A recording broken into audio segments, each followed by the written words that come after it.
Olá, Nayara, boa noite para você. Como estão as coisas em Minas Gerais? Muito bem, professora Elerá. Boa noite. Um prazer estar aqui hoje, né, com vocês. Nós estamos aqui em especial hoje, né, com a sua presença. Obrigado por aceitar o nosso convite. Nossa Casa Espírita Ceareiros de Jesus está esse ano comemorando os 25 anos de existência da nossa casa, 25 anos de difusão do amor e da caridade, com a graça de Deus. E que cidade fica, Nayara? Patrocínio fica no Triângulo Mineiro. Ah, vocês são de Ó, Patrocínio, a é, terra de Simão Pedro. exatamente, nosso conterrâneo querido. Ah, muito bom. Nossa, que honra poder falar em patrocínio, né? Não é para todos os dias que a gente tem essa honra. Nós que estamos Obrigado pelo honrados convite. hoje. Então, Professor, a eu casa está convido... fazendo 25 anos. Sim, 25 anos. Vamos fazer 25 anos do dia 24 de setembro. Porém, nós já começamos as nossas comemorações porque estamos muito felizes por esses 25 anos de existência. Ah, que bom, muito bom. E a gente fica muito feliz de saber que o trabalho se espalha por todo o Brasil. E falando de Brasil, eu quero dar aqui o meu boa noite para as pessoas do Brasil que estão aqui. Boa noite, Mauricélia Herácio, do Acre, de Rio Branco, que está aqui conosco. Boa noite, meu querido Paulo Witter, de Conchal, São Paulo. Boa noite, Zumarud, que vem da Espanha. Boa noite para você, Graça Lazzarini, de Três Rios, Rio de Janeiro. Boa noite, Clau Hagel, de Porto Alegre. Sejamos todos muito bem-vindos. Boa noite, Marlene Rosa, de Uberlândia. Boa noite, Cidinha Mota, de Votuporanga. Boa noite, Carolina Aquino. Boa noite para todos nós, sejamos todos bem-vindos. Minha irmã Beth Teles, de Uberlândia, também, seja muito bem-vinda. Meu queridíssimo Marcondes Moreira, de Recife, em Pernambuco, boa noite para você. Boa noite, Katienka, da cidade de Rio do Sul, Santa Catarina. Boa noite para todos que estão conosco ligados nessa nossa palestra comemorativa aos 25 anos do Centro Espírita Ceareiros de Jesus, de Patrocínio, Minas Gerais. Professor, eu convido o senhor e a todos aqui presentes nessa live hoje a, nesse momento, elevarmos o nosso pensamento ao alto. Senhor Jesus, permita que a luz da verdade clareie nossos pensamentos nesta noite de hoje. Espiritualidade amiga, presente conosco nesse momento, instrua-nos e nos auxilie para que possamos levar com todo o amor a mensagem do Cristo a todos que estão nos assistindo nesse momento. Que assim seja, Senhor.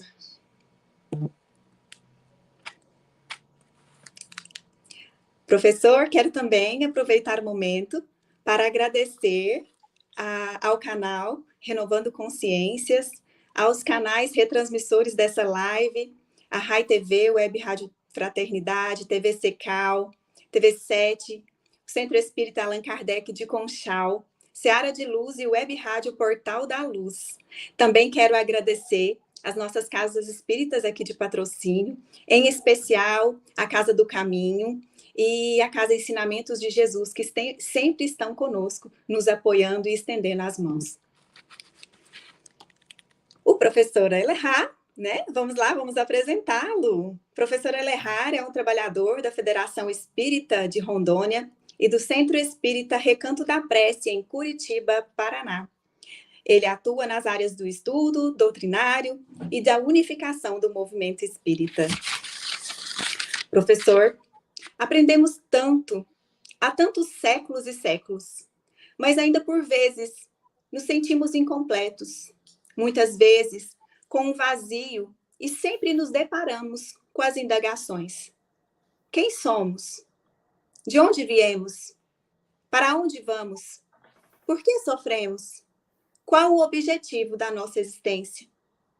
Professor, nessa noite, quero ouvir do senhor como a doutrina espírita nos auxilia e nos orienta nessas interrogações. Então, nós vamos começar a nossa conversa. E se você quiser ficar, Nayara, para a gente ir conversando, parando, dando alguns toques, seria muito bom, tá bom? Eu não Muito vou, obrigada. tá bom? Você ficar aí para a gente poder trocar umas ideias daqui a pouco. Tá bom. Uma boa noite para todos nós. O século XX está sendo marcado por ser um século onde muitas obras interessantes apareceram no movimento espírita. O século XXI também. O século XXI está começando com uma boa quantidade de obras interessantes em termos de espiritismo. Mas o século XX, ele está ficando marcado na história como o século, assim, de grandes progressos promovidos dentro do movimento espírita. Foram obras incríveis que foram oferecidas para nós nesse período de edificação do movimento espírita. E nessa edificação, houve uma eleição das 10 obras mais importantes para o espiritismo no século que passou. Quais seriam as 10 obras mais relevantes para o movimento espírita?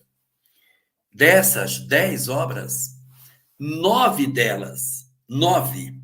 são de brasileiros. Somente uma é de um autor estrangeiro. Dessas 9 obras, 7 são de Chico Xavier. 7 obras consideradas as mais importantes do século XX, Chico é o médium delas. Uma delas é um livro de poemas, Parnaso de Além Túmulo. 2 delas são livros que são romances de Emmanuel, Há 2000 anos, e Paulo e Estevão. 2 delas são livros do mundo espiritual, Nosso Lar e Missionários da Luz. Uma delas é A História da Humanidade à Luz do Espiritismo, que se apresenta como sendo a obra A Caminho da Luz. E temos também, Alice, uma obra que é Biologia à Luz da Doutrina Espírita, Evolução em 2 Mundos. Aqui nós já temos 7 obras. Nós temos uma obra de um outro brasileiro, também médium, Ivônio do Amaral Pereira. A obra se chama Memórias de um Suicida, colocada entre as 10 melhores obras do século XX. E a última obra feita por brasileiros, Cássia, é a obra O Espírito e o Tempo, de Herculano Pires. Aí nós temos 9 das 10 obras consideradas as mais relevantes do século XX. Está faltando uma, e essa obra é de um estrangeiro, é de um francês. Esse francês é Léon Denis. E a obra, que não é brasileira, considerada a mais importante, ou entre as 10 mais importantes no século XX, é a obra O Problema do Ser, do destino e da dor. Essa é uma obra muito interessante, porque a tradução dela ficou assim, né? O problema do ser, do destino e da dor. Mas o original francês não falava que era o problema do ser, do destino e da dor. No original francês, só diz o problema do ser e do destino. O original, no texto, do texto que Leon Denis escolheu para ser o título da obra, não tem da dor. É o problema do ser e do destino. É por isso que a obra ela não tem uma parte chamada o problema da dor. Se você pegar o índice da obra, a obra tem uma primeira parte que refere-se especificamente ao problema do ser. Então, você tem ali uma informação muito preciosa sobre o ser em si. Depois, nós temos o problema do destino. E, por último, nós temos um capítulo que foge a esse contexto chamado As Potências da Alma. E aí, nas potências da alma, ele vai comentar de virtudes que existam. Não há, na verdade, um tomo ou uma parte do livro para discutir a dor. A dor ela está trançada por dentro dos dois capítulos, das duas primeiras partes, o problema do ser e o problema do destino. Na primeira parte da obra, o problema do ser, ele vai discutir especificamente, do ponto de vista filosófico, o que é o homem, quais são as interpretações que a doutrina espírita nos oferece para que a gente entenda o que seja o homem, o que é a criatura humana na visão da doutrina espírita. Isso, de certa maneira, seria a síntese da primeira parte. A síntese da segunda parte é um mergulho no destino da humanidade. Para onde nós iremos? Qual é a perspectiva que nós temos para o futuro do homem, considerando os princípios apresentados nas duas primeiras partes que o livro nos oferece? Então, é um negócio bem interessante, porque na primeira parte da obra, ele vai se ater a investigar a criatura humana. O que somos nós? Nós somos só corpo? Ou temos uma dimensão espiritual? Se nós temos uma dimensão espiritual, me prove. Me apresente comprovações de que existe, sim, em nós alguma coisa além da matéria. E essa obra, que ela é escrita no comecinho do século XX, ela apresenta as informações que, na época, eram disponíveis para que se pudesse apresentar as comprovações da existência do espírito. Então, Leon Denis vai consumir parte da obra no primeiro tomo dela, onde ele vai discutir o problema do ser, como se ele pegasse uma argila e modelasse dentro dessa leitura o que vem a ser o homem. O que é o homem, na verdade? O homem. O homem, na visão da doutrina espírita, ele é, indiscutivelmente, um indivíduo que, discutido já no terceiro capítulo da primeira parte, é composto de 3 elementos essenciais que vão ser discutidos como sendo a personalidade integral do homem. Leon Denis, trabalhando sobre o que seja o homem, o que seja o indivíduo, o que nós somos em essência, ele vai nos oferecer uma leitura muito forte, muito já debatida entre nós, sobre a natureza íntima do ser humano. E como esses que são os debatedores dessa questão são pessoas que, de certa maneira, não têm intimidade com o conhecimento espírita, ele vai navegar por alguns conceitos basilares daquilo que seja a criatura humana nos dizendo aquilo que muitas obras espíritas nos reforçam, a ideia de que nós tenhamos, na verdade, três naturezas distintas dentro de nós. Nós seríamos, na leitura da doutrina espírita, um ser trino, composto de três partes. Uma primeira parte corporal, física, o nosso corpo físico. Uma segunda parte, que seria um mediador entre esse corpo, e a outra parte nossa, que seria o espírito. O espírito, assim entendido, seria a parte mais importante da criatura. Então, o que somos em verdade? Nós somos o espírito. Inclusive, isso é uma coisa interessante, sabe, Nayara? Porque algumas pessoas dizem assim: eu acho que o meu espírito é muito antigo, acho que o meu espírito é muito velho. Não é meu espírito é velho, porque eu não sou alguém que tem espírito. Eu sou o espírito e um corpo. Eu poderia dizer de maneira mais correta, do ponto de vista doutrinário, que o meu corpo está muito velho. Meu corpo está cansado. Meu corpo está velhinho. Meu corpo não corresponde mais àquilo que eu gostaria de fazer. Aí está certo. Porque quem pensa, quem tem a vontade, quem tem o querer, seria o espírito. Então, a nossa porção mais importante, o espírito, e a nossa porção temporária seria o corpo.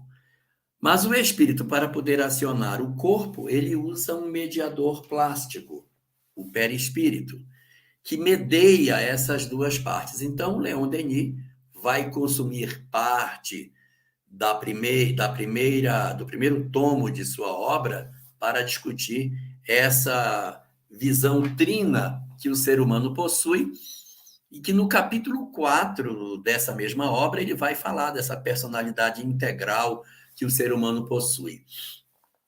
E aqui tem uma coisa bem curiosa, porque as pessoas às vezes dizem assim: eu vim aqui na casa espírita, eu não estou me sentindo bem, e eu queria saber se o meu problema é físico ou se o meu problema é espiritual. Como se existisse possibilidade de nós separarmos o espírito, em termos de emoção, daquilo que o corpo sente. Há uma conexão, um enraizamento muito profundo entre essas duas realidades, o corpo e o espírito. Então, se, por exemplo, a gente fica doente, está com febre, está com mal-estar qualquer físico, nós ficamos abatidos emocionalmente. Nós ficamos fragilizados, Paulo de Tarso. A gente fica, assim, muito sensível com relação a isso. E a mesma coisa ao contrário. Se eu recebo uma notícia que me ataca muito profundamente, o corpo físico demonstra isso. E hoje, até a ciência mais materialista que se possa pensar já reconhece isso e chama essa questão de doenças psicossomáticas, ou seja, a interferência da mente sobre o corpo. Só que muitas pessoas podem dizer: não, tudo bem, a mente interfere do corpo, tá legal. Mas a mente não seria o espírito, não é?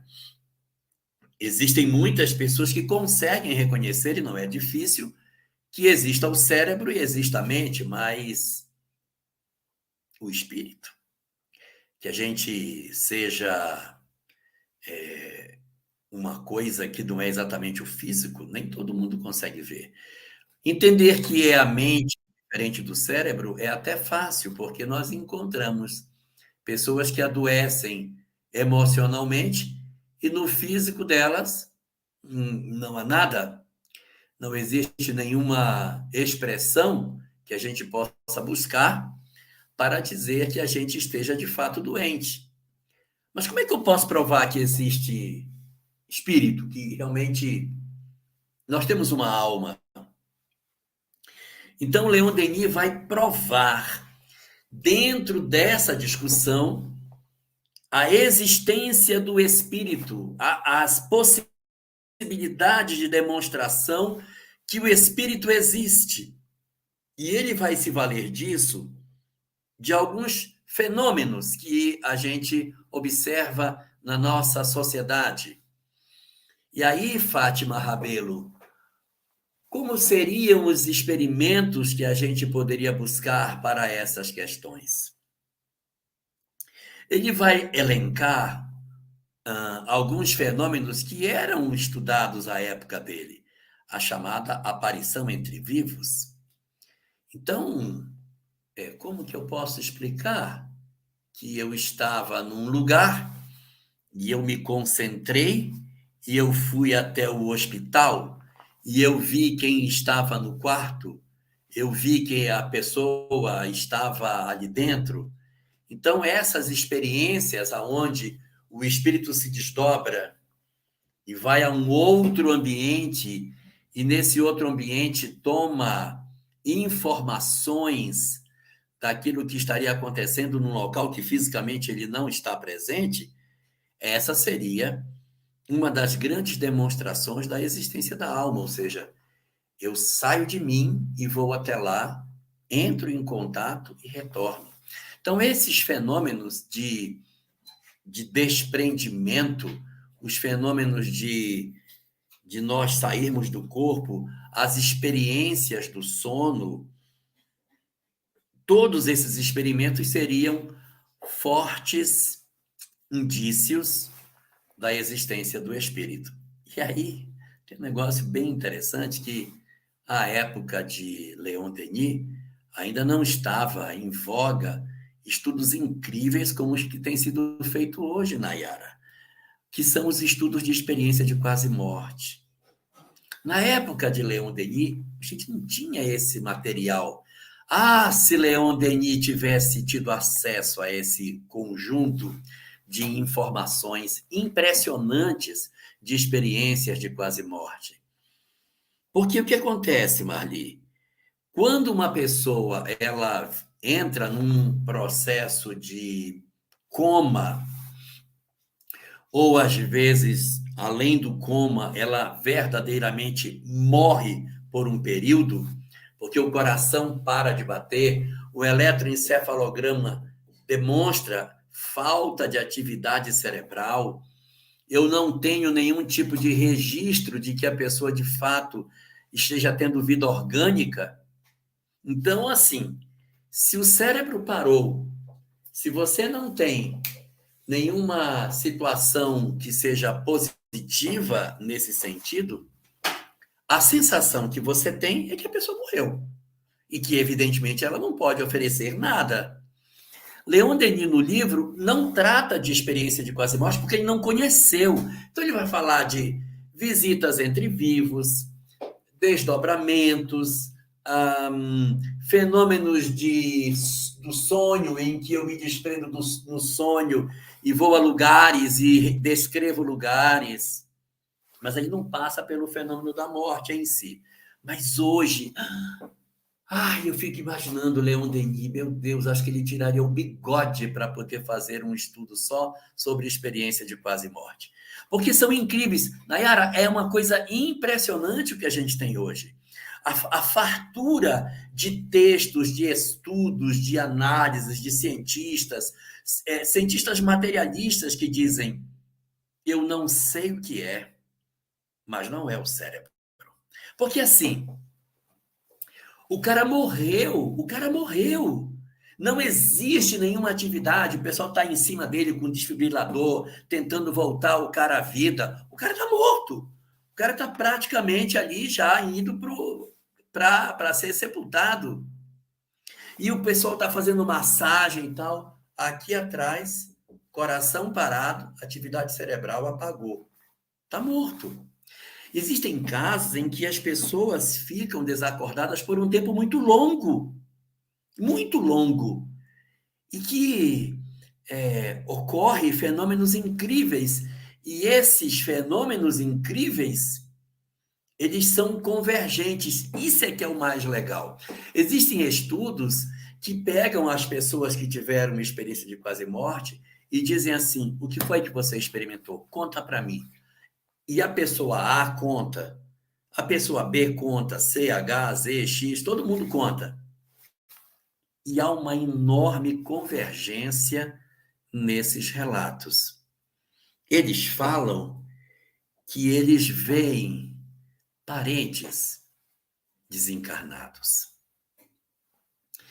É muito comum eles narrarem que quando veio o momento da morte, eles viram pai, viram mãe, viram amigos, filhos, irmãos, pessoas queridas que vieram, se aproximaram como se viessem para acolher a pessoa e levar.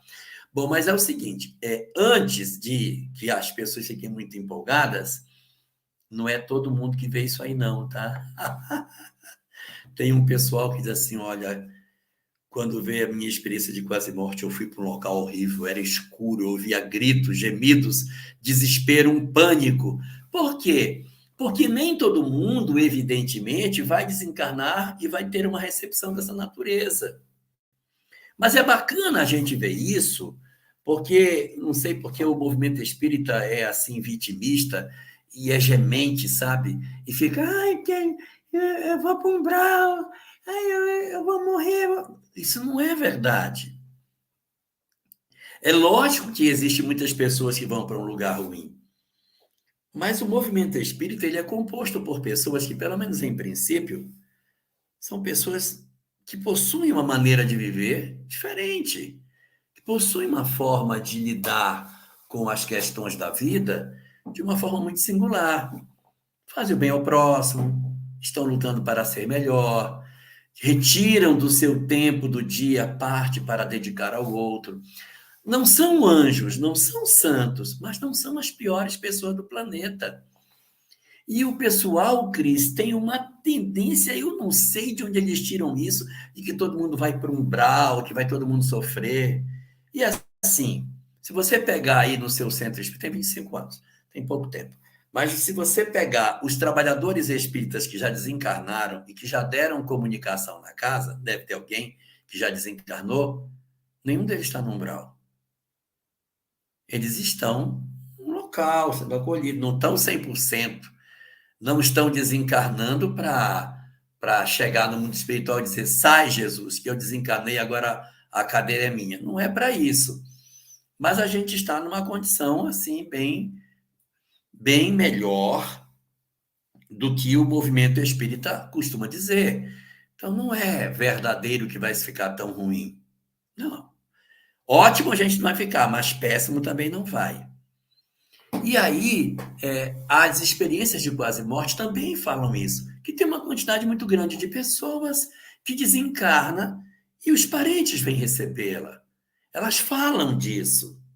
E um percentual delas diz, olha, o negócio é muito feio. Eu na hora da minha experiência de quase morte, parecia que eu tinha descido no inferno. Então, depende muito de cada indivíduo.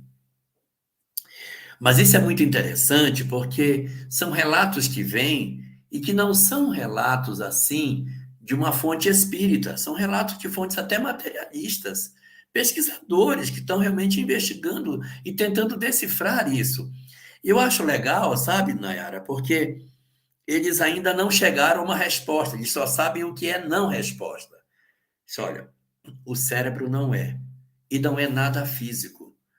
Eu não sei o que é, mas a memória que eles têm não está armazenada no físico. Porque eles estão mortos, mas eles veem.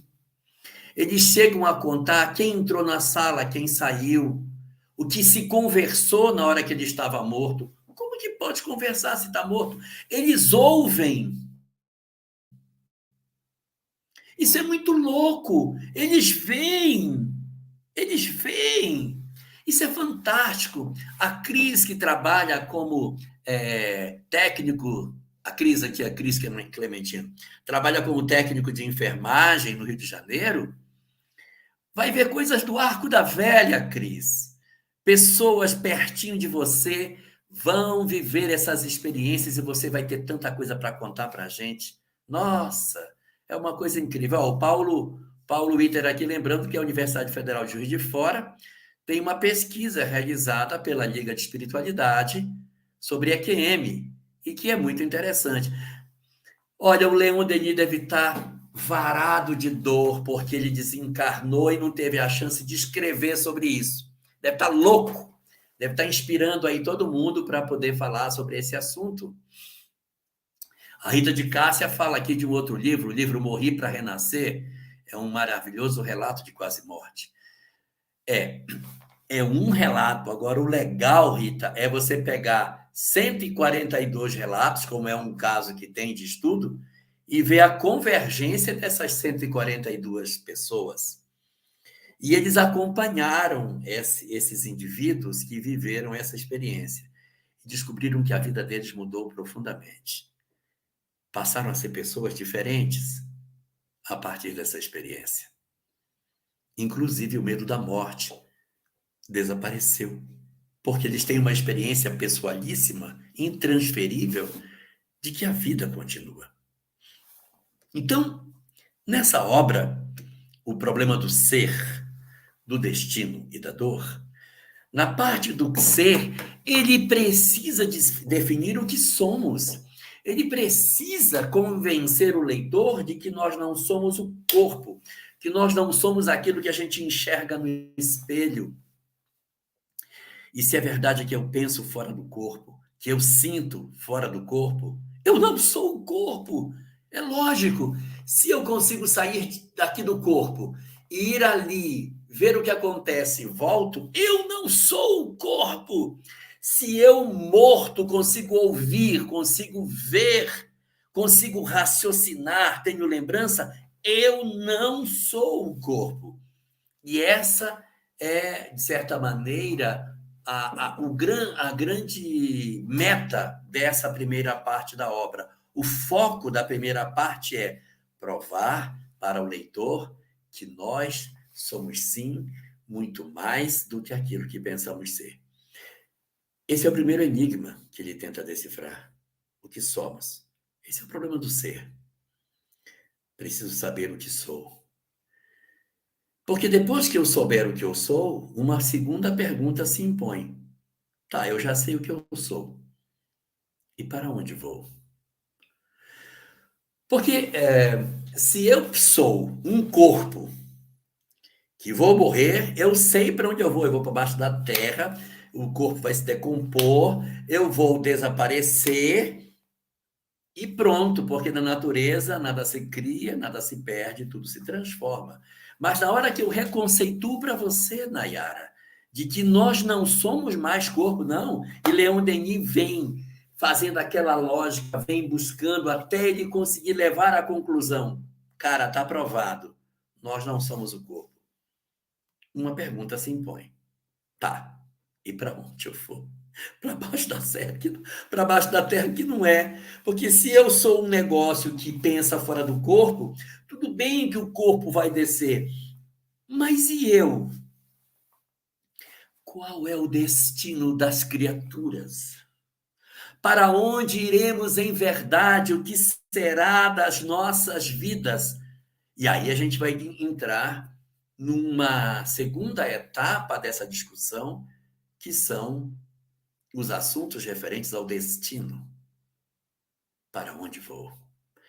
Qual é a relação minha com a questão do meu porvir? E aqui tem um aspecto assim bem curioso. Essa obra é da década logo do comecinho do século XX, 1904, se não me engano, 1904, 1907.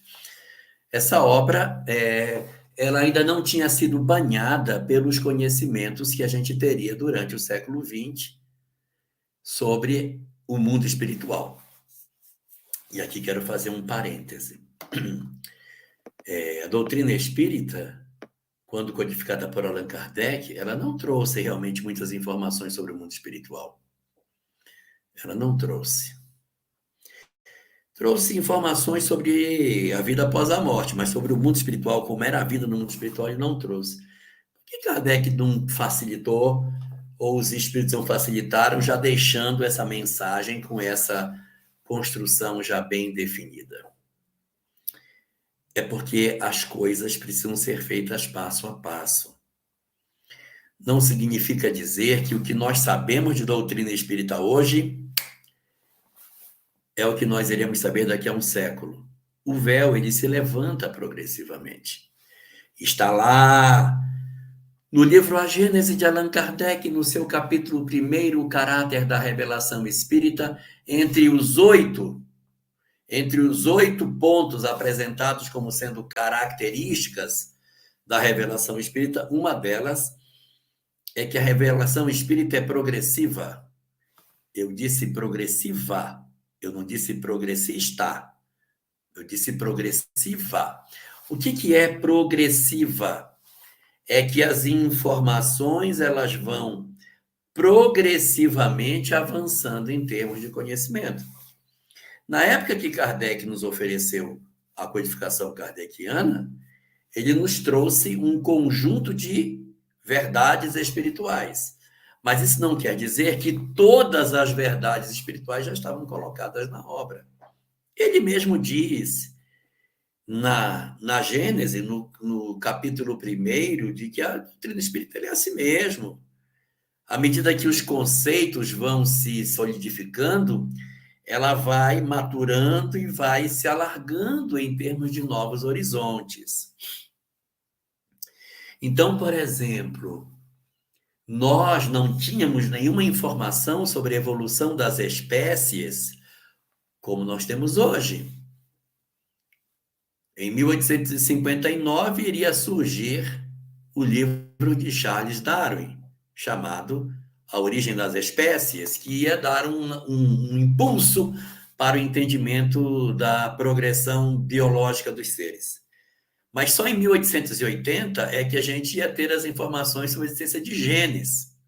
Com os estudos de Mendel, a primeira, a segunda lei de Mendel só iam aparecer em 1880 e não iam fazer sucesso. Os textos de Mendel não fizeram sucesso quando publicados. Somente em 1900, quando Hugo de Vries começou a estudar o DNA e começou a discutir a questão das mutações, é que o trabalho de Mendel começou a ser de maneira mais atenciosa observado pela academia e houve uma eclosão de conhecimentos muito grandes. A doutrina espírita não poderia nos oferecer essa informação nesse período. Não poderia. Então, até a própria obra Evolução Anímica, de Gabriel Delany, as discussões sobre evolução material que estão contidas no livro A Gênese, elas se veem, de certa forma, limitadas pelo conhecimento científico que à época se apresentava. Existe um termo que a gente usa muito no movimento espírita, em mediunidade, a gente chama de materialização. Quando o espírito torna o seu perispírito tão denso que ele pode ser visível e até tangível. Kardec não chamou esse fenômeno de materialização, em respeito à academia. Ele chamou de aparição. Olha, Estela Vasconcelos teve uma experiência de... Temos que fazer uma live com você, Estela, para você contar para nós essa experiência. Isso é muito interessante, mas era bom trazer um bocado, porque cada um conta uma coisa. A gente tem que ver a convergência dessas experiências para a gente não ter a ilusão de que o que aconteceu com você é o que acontece com todo mundo. A gente tem que ter um levantamento estatístico para poder fazer um levantamento mais legal. Mas sim, mas voltando lá à questão da materialização. Kardec não chamou de materialização. Já pensou de assim, o espírito se materializa? Ele ia ser ridicularizado. Porque quem é que ia achar que espírito, que é uma coisa etérea, vai se materializar? Então ele procurou uma outra palavra. Eu vou chamar outra palavra. Chamar aparição. Tanto que se você procurar no livro dos médiuns, não existe materialização em lugar nenhum. Então materialização não é mediunidade? Só que está lá com outro nome. Está com o nome de aparição, Assunção. É por isso que tem esse nome em particular. Então, é normal que as coisas sejam assim. É normal, Assunção, que as coisas ocorram dessa maneira. E a gente hoje tem um conhecimento espírita, amanhã vai ter outro, vai ter outro. E eu provo, vocês querem ver?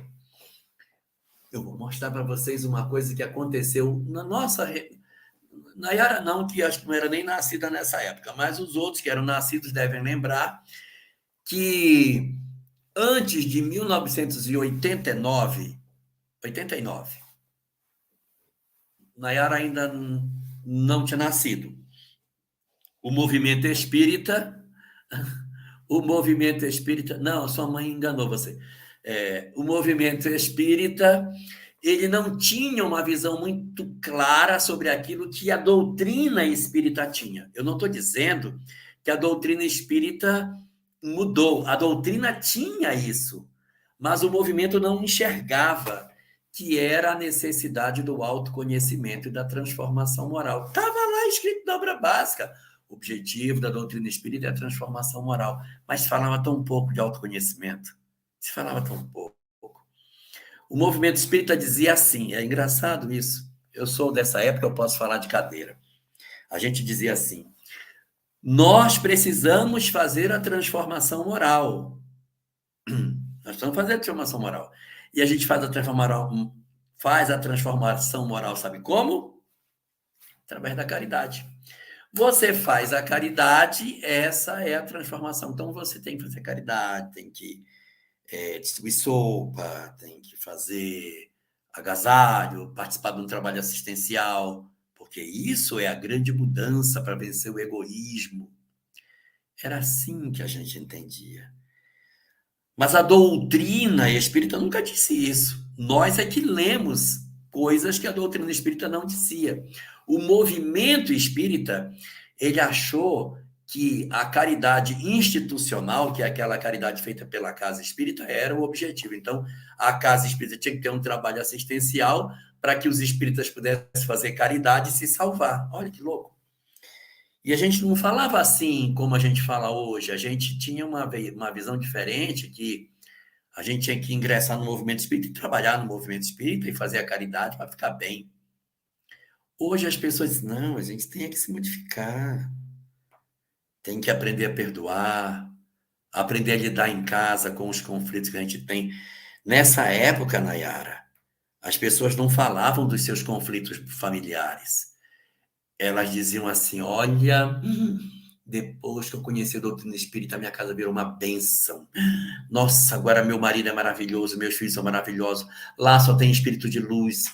E aí é aquela ilusão de que agora tudo ficou lindo. E até triste isso, porque a gente não fazia as coisas com o coração. E eu não estou dizendo isso desmerecendo o trabalho assistencial que a Casa Espírita fazia, porque ele continua sendo feito e é uma tarefa importante. O que eu estou dizendo é que a gente se escondia atrás da tarefa assistencial e não fazia a transformação moral.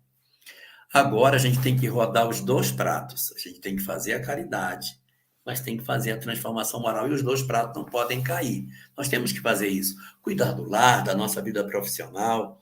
Então, o movimento espírita, ele realmente vai se revendo com o tempo. E os conhecimentos que antes pareciam estranhos se mostram cada vez mais tranquilos. Isso aconteceu com a parte do conhecimento espiritual. Quando Leão Denis esteve entre nós, não havia uma visão clara sobre o mundo espiritual. Então, você não encontra nessa obra discussão sobre mundo espiritual, sobre colônias, sobre região de sofrimento. Tem pouca coisa.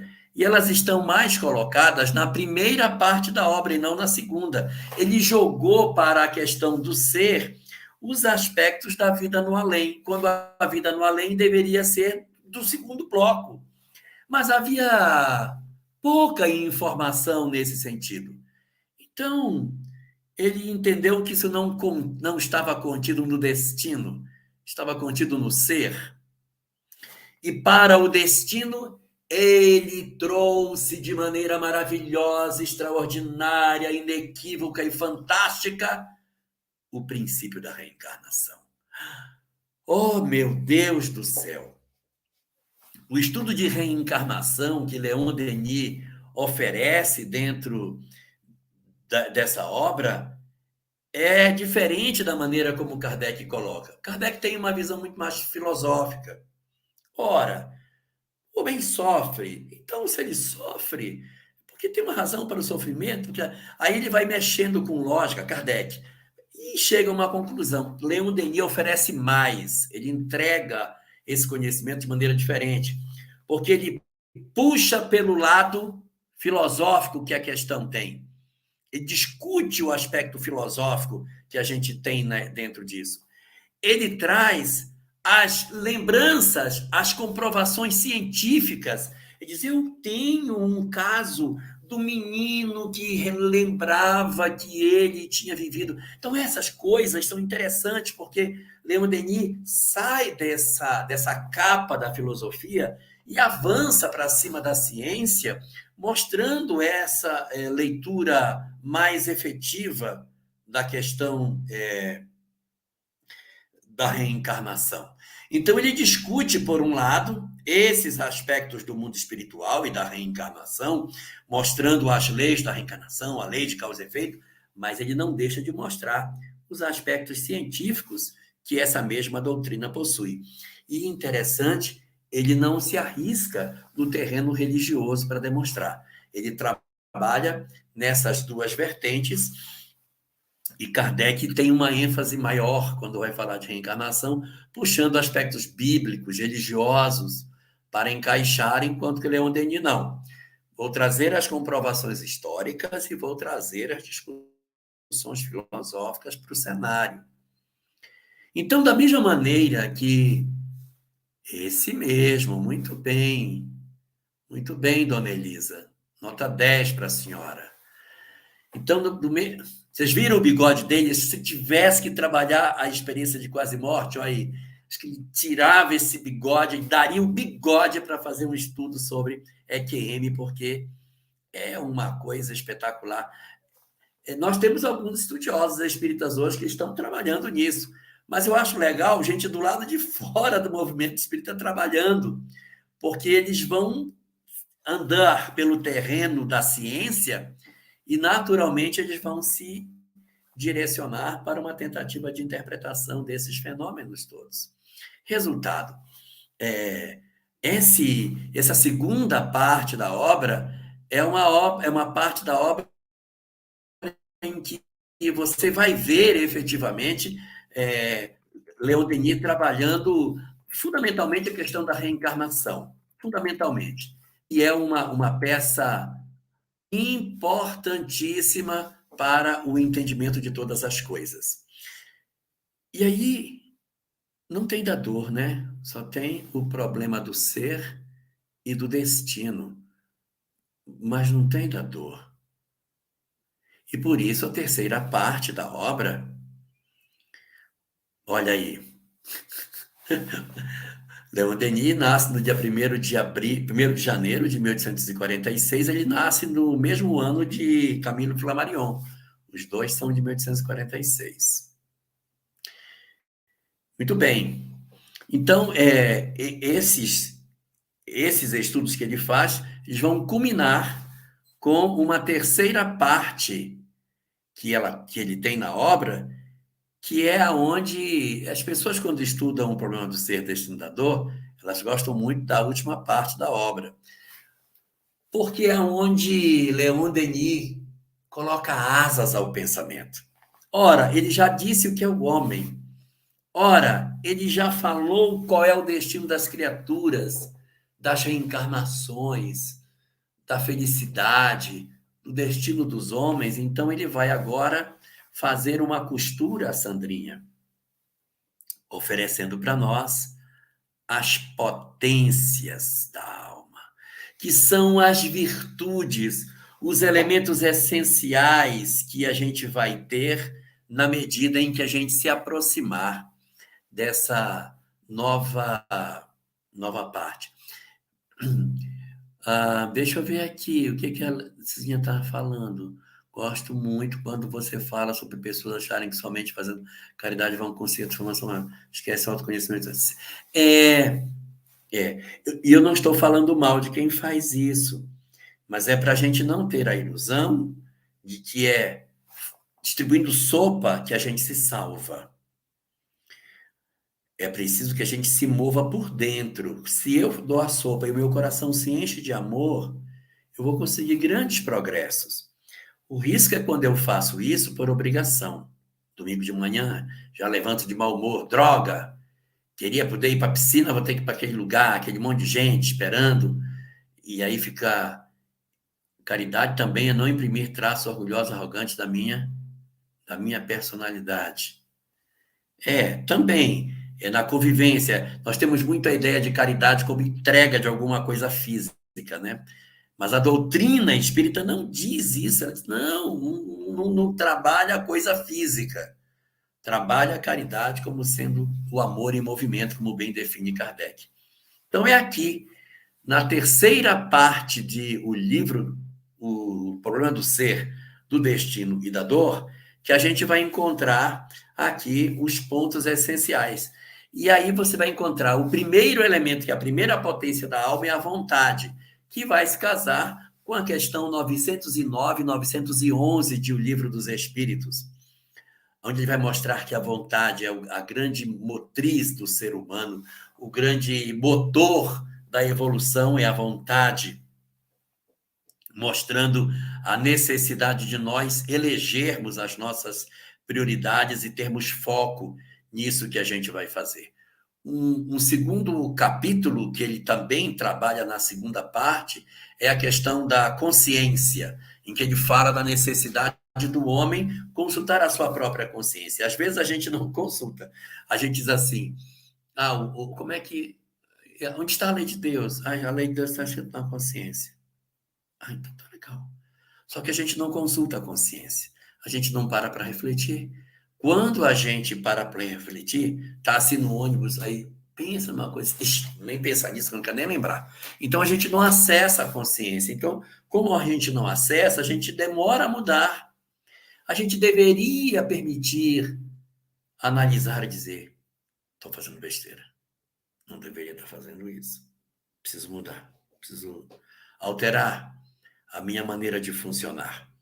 E isso seria muito importante para que a gente pudesse sair dessa condição. Mas para isso, eu preciso pegar a minha vontade e ter consciência do que eu quero e usar a minha decisão de fazer as coisas no caminho correto, que é o terceiro dos capítulos, que é o livre-arbítrio. Quando eu vou falar de livre-arbítrio, eu estou evidentemente dizendo da forma como nós devemos trabalhar para que a gente se aproxime do conhecimento que a doutrina espírita nos oferece.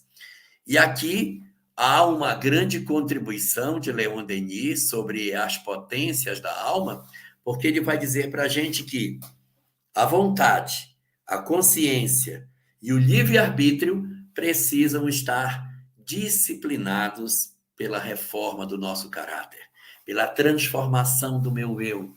Então, vocês vejam que ele está agora construindo uma proposta moral nesse ponto da obra, apoiando-se nos princípios doutrinários. No primeiro tomo da obra, o que fez ele criou toda a compreensão do que é o homem. No segundo bloco da obra, ele mostrou para onde nós vamos, qual é o nosso destino. E agora ele está colocando um terceiro ponto em cima desses dois. Ele está criando um segundo andar, usando os dois como base.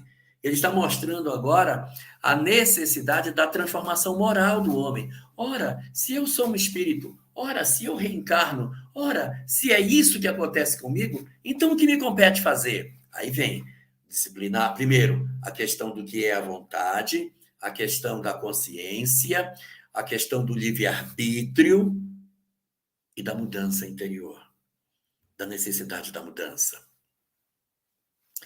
da transformação do homem. No capítulo 5 dessa terceira parte, ele vai falar sobre a transformação moral, sobre a necessidade de nós nos empenharmos para isso. Aí ele vai para o capítulo seguinte, que é o coroamento da transformação moral, o amor.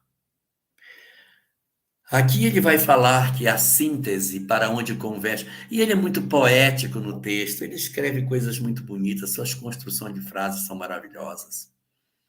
E aí ele vai levar o raciocínio para a ideia de que a transformação moral culmina na vivência do amor puro e pleno, verdadeiro, desapaixonado e universal dentro da criatura. Isso é fantástico. E nessa construção maravilhosa dessa edificação, ele volta para as misérias humanas, já fechando a obra, para dizer, diante de tudo isso, o porquê da dor.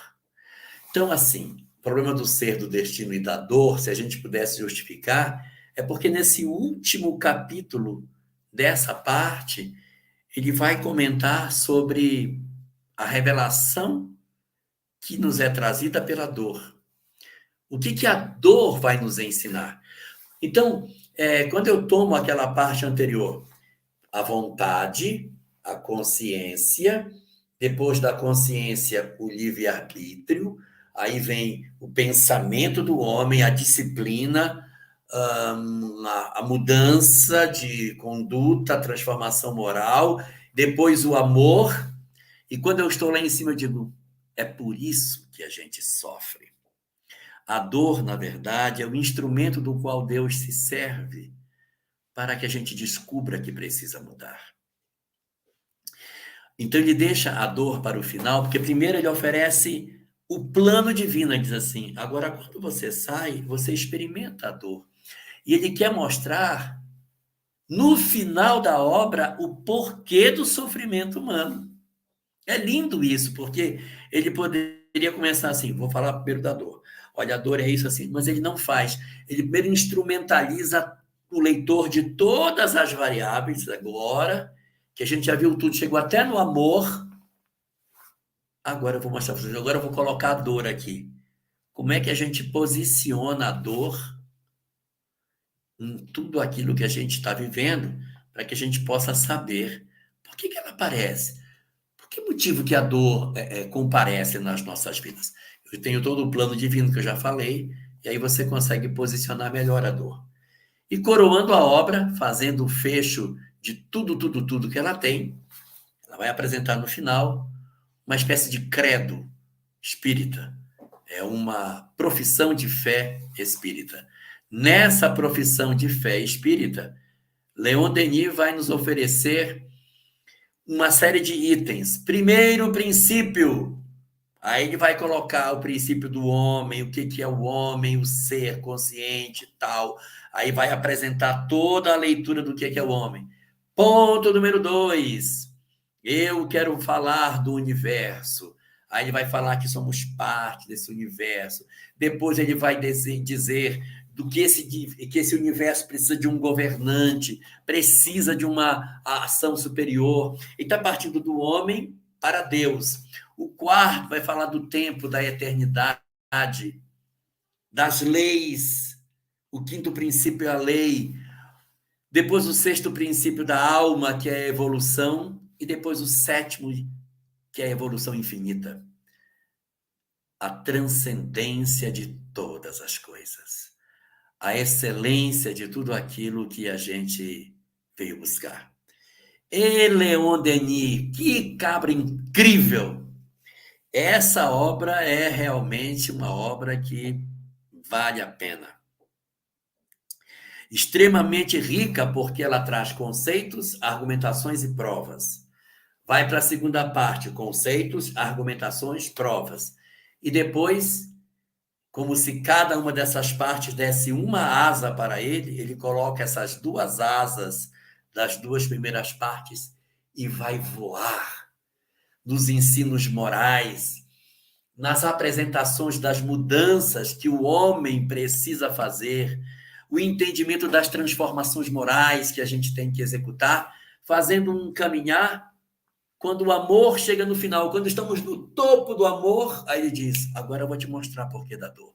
Mergulha comigo agora com a armadura do conhecimento que eu te dei e vamos mergulhar para ver as misérias humanas, mas agora com um olhar espiritual, sabendo que sou um espírito, sabendo o destino de todos nós, e enfim, na última dessas partes, os 7 pontos fundamentais da fé lógica, nascida, que ele chama de fé do século XX, né? A fé espírita, nascida desses princípios sobre o homem, o universo, Deus, suas leis, suas verdades, a evolução e, por fim, a ascensão infinita da criatura. Lindo, lindo, lindo.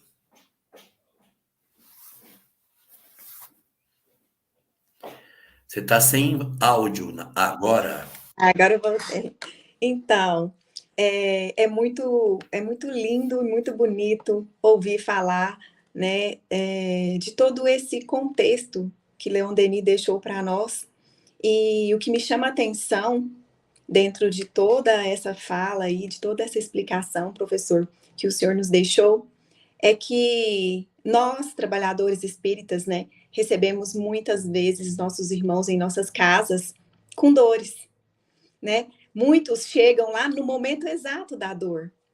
E quando você para conversar, você senta e ouve aquele irmão com todo carinho, você consegue distinguir, né? Às vezes, né? Agora, te ouvindo falar aí, aí vai lembrando, ele está no período da vontade, ele está no momento da consciência, ele está no momento do livre-arbítrio. Isso é muito importante para nós, trabalhadores espíritas, saber entender o nosso irmão e entender em que momento ele se encontra ali, quando ele chega em nossas casas, no momento da dor.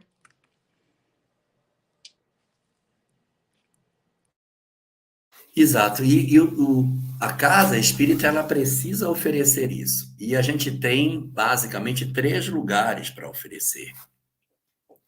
Quando a dor é muito grande, e o que eu preciso é de um pronto-socorro, a gente leva a pessoa para o atendimento espiritual, porque essa pessoa, ela precisa ser socorrida. Então, a gente aumenta consolo e dá um pouco de conhecimento.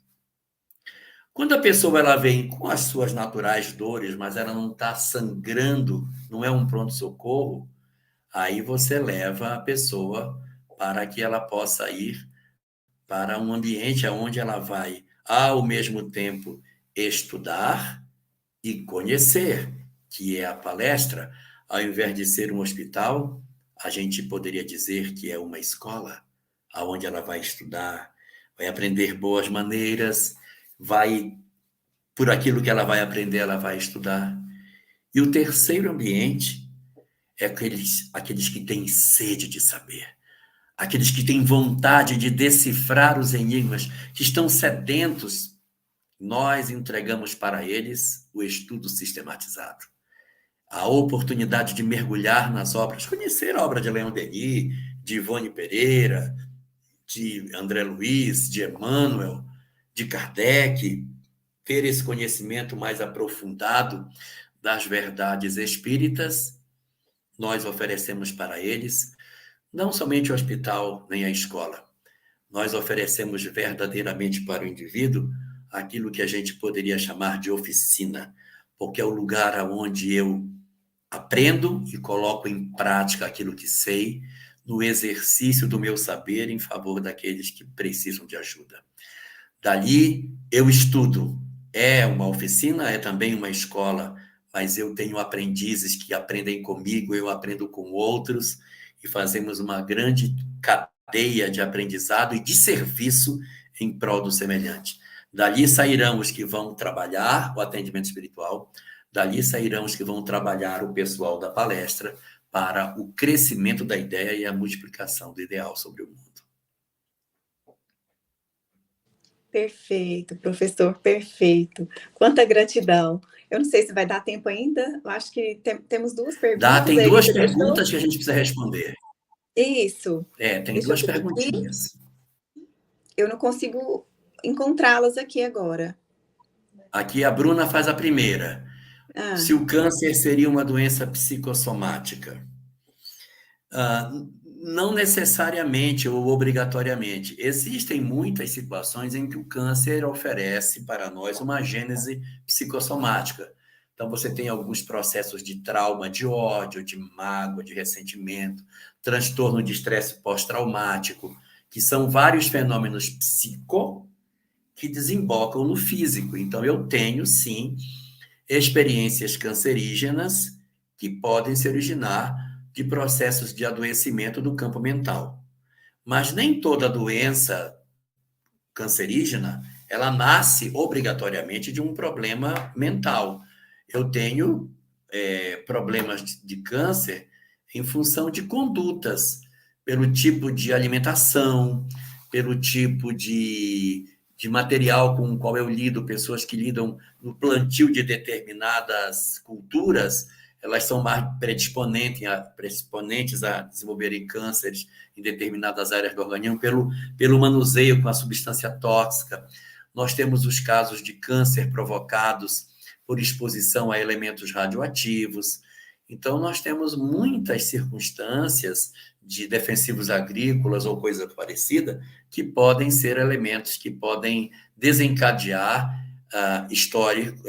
fenômenos de câncer. Mas nós temos alguns que são originados do bombardeio mental do espírito sobre o corpo, produzindo o aparecimento desse tipo de situação. Então, nem todos são, mas existem alguns que sim.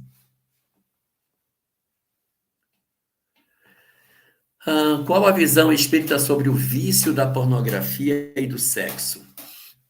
Nós temos uma mensagem de Albano Couto no livro Ceareiros de Volta, na página 39, chamada Os Fantasmas da Mente, aonde Albano Couto apresenta 3 grandes motivações de queda. Albano Couto foi um companheiro espírita que desencarna e vem trazer uma mensagem.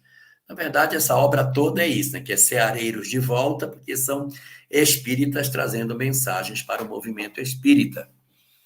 Então, o que a gente tem? Ali ele fala de 3 grandes fantasmas. O primeiro, o egoísmo, o materialismo. O segundo, a sede de poder, o orgulho. E o terceiro é o sexo desregrado. Indiscutivelmente, o sexo é uma das grandes motivações de queda do ser humano. Emmanuel, na obra Vida e Sexo, chega a afirmar que o sexo mata mais do que a guerra. E por quê? Não é só os que morrem diretamente assassinados, mas os que enveredaram pelo crime, pelo suicídio, pelo abandono de suas vidas em função de amores mal resolvidos, de histórias de afeto que não foram bem cicatrizadas. Então, todas essas situações, elas acabam oferecendo para nós uma circunstância através da qual nós observamos hoje um adoecimento coletivo da nossa sociedade em função dos desequilíbrios no campo do sexo. A promiscuidade, ela é o grande elemento que nasce dentro de tudo isso. E a pornografia, ela está inscrita hoje entre uma das circunstâncias dos transtornos mentais que nós temos numa família de transtornos chamado transtornos parafílicos, que são todos os desequilíbrios relacionados à sexualidade. Emmanuel também, no mesmo livro Vida e Sexo, diz algumas coisas muito interessantes sobre isso. Diz que o universo nos esperará pelos milênios afora, até que a gente consiga inscrever com caracteres de luz a lei do amor dentro dos nossos corações. E nessa lei, a grande regra é a seguinte: ninguém lesará a ninguém sem lesar a si mesmo. Tudo aquilo que deres a outrem, outrem também vos dará. Então a gente precisa aprender a não machucar os outros. Diz Emmanuel, urge não machucar ninguém para que nós também, a nosso turno, não sejamos sequelados emocionalmente. Uma grande quantidade de sofrimentos na área da sexualidade ocorre em função dos grandes desequilíbrios que nós já tivemos no passado. Emmanuel também diz que aos erros do amor nenhum de nós escapou. Então, nenhum de nós tem autoridade para criticar a conduta de quem quer que seja. Mas nós temos o dever de vigiarmos as nossas próprias condutas e mantermos vigilância com relação às nossas condições afetivas e sexuais, para que a gente não se veja, na circunstância atual, ainda vítimas de processos tão dolorosos como a gente vem apresentando. Sugiro como leitura final dessa discussão o capítulo 13 do livro Viver e Amar, o Karma de Solidão, que apresenta o reverso da medalha de quando nós abusamos de uma certa existência e a vida nos reserva o silêncio afetivo, o momento de silenciar as nossas emoções para reorganizar a nossa afetividade que, por alguma maneira, colidiu com as leis e, por isso, hoje precisa da solidão para se reorganizar. Temos uma pergunta de Sirlei Marzani, conhecida pelos íntimos como Katienka ou Maria Magda. Katienka pergunta: quanto a doenças de pele, que dizem ser pelo emocional como a psoríase? Olha, existem muitas doenças de pele. Existem doenças de pele causadas por fungo, existem doenças de pele que são causadas por vírus. Você tem herpes zoster, são vírus, vírus que se alojam no tecido nervoso e, portanto, nunca morrem, são para toda a vida. Então, são doenças de pele, mas elas são causadas por vírus. Você tem doença de pele causada por fungo, né? Você tem pé de atleta, o chamado pano branco, e várias outras, eczema, tanta coisa que é promovida a partir de um fungo. Então, são formas vivas de infecção que são difíceis, né? Difícil de tratar. Agora, a psoríase, sim, ela tem fundo emocional. A psoríase, ela está categorizada junto com várias outras doenças, como vitiligo, doenças autoimunes, que elas são deflagradas em função do organismo que, num certo momento, ele eclode, pode ser por um processo alérgico, que ela pode... A alergia é um excesso de defesa do organismo, e às vezes muitos fenômenos da doença de pele são causados por um excesso de defesa, doenças autoimunes. E isso tem a ver com as raízes espirituais que nós possuímos. Manter uma vida de equilíbrio, manter serenidade nas emoções, procurar ter o máximo possível capacidade de perdoar e não guardar mágoa, não guardar ódio, viver sem estresse, diminuir o ritmo de vida, exercitar a gratidão, é um elemento muito importante. E já que a gente precisa disso, eu vou deixar um recado que está contido no livro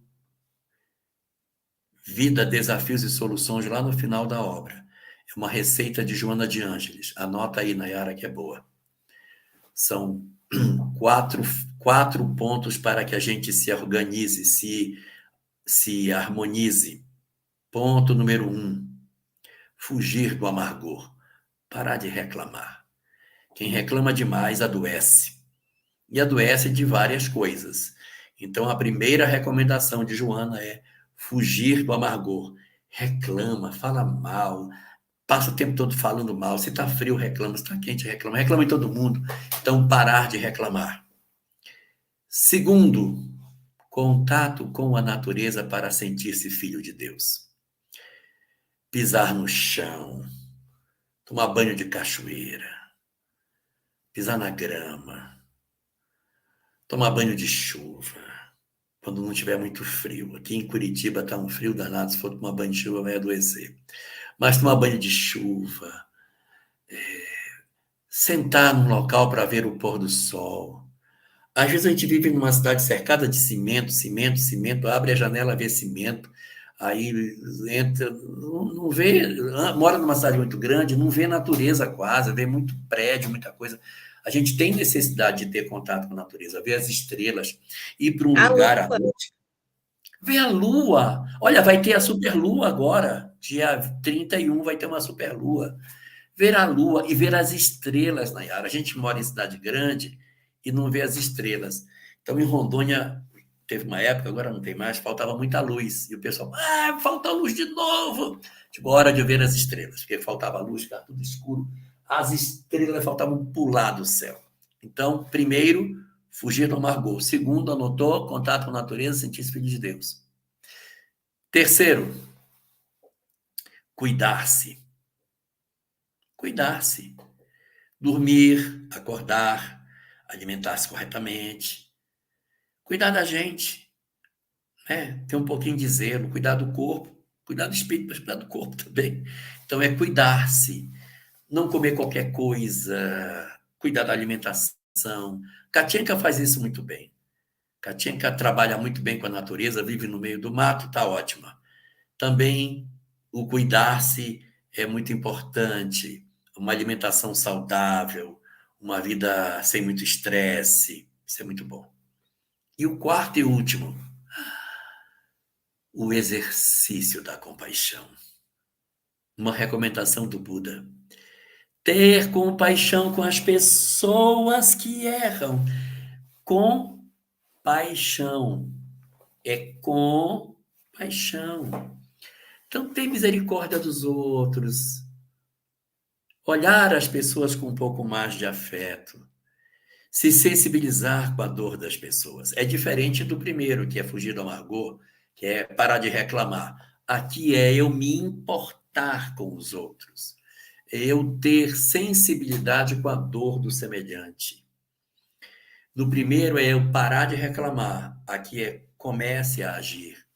Então, se eu juntar essas 4 coisas, que é, primeiro, parar de reclamar, fugir do amargor, contato com a natureza, cuidar-se e fazer o exercício da compaixão, a nossa tendência é a gente se harmonizar e conseguir uma condição espiritual mais satisfatória para as nossas vidas.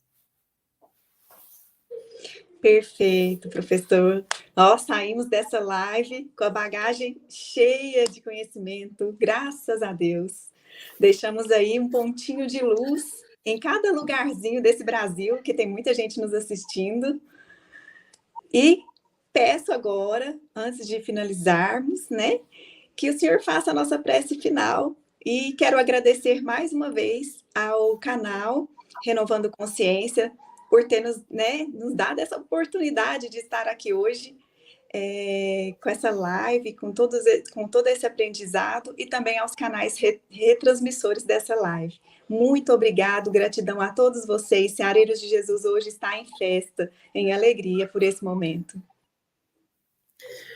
Então nós vamos orar, não é isso? Vamos orar. Querido Senhor das nossas vidas, que escolheste a cada um de nós para sermos portadores da mensagem extraordinária da doutrina espírita. Concede-nos a compreensão mais plena do significado de saber de tantas coisas, no momento tão crítico da humanidade que se debate vitimada pelo materialismo. Dá-nos a coragem, Senhor, para não descrermos no futuro feliz da humanidade, mesmo diante dos escombros da sociedade em que vivemos. Acende em nossas almas as luzes verdadeiras da imortalidade, para que nós não possamos descrer mais da atuação sobre os homens, e que mesmo que nós estejamos rodeados do desamor, da loucura e do vício, que ainda resida em nós a força incomensurável da fé para suplantar a todas as dificuldades, a fim de que as nossas dores e os dramas que a vida nos traz não sejam páreos para a certeza da tua presença sobre as nossas vidas.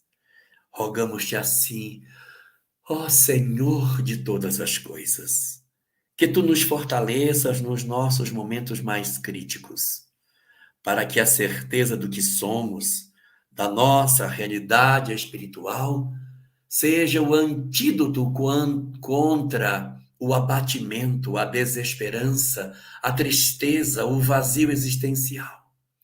E que a compreensão nítida do destino para onde vamos, da compreensão do que seremos, do que nos aguarda no futuro como espíritos que somos, seja o combustível para nos impulsionar cada dia mais no sentido de vencermos as nossas imperfeições.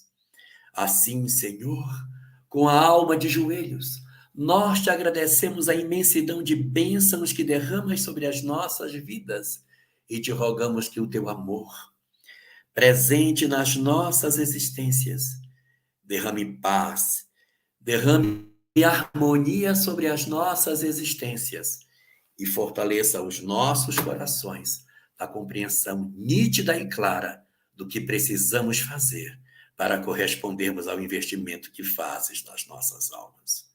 Que o teu amor permaneça conosco e que a tua graça derramada sobre toda a terra nos dê momentos de paz, harmonia e serenidade, não somente hoje, Senhor, mas para todo sempre, com a nossa contribuição em favor da construção do bem maior. Muito obrigado, Senhor. Obrigada, Senhor. Que assim seja.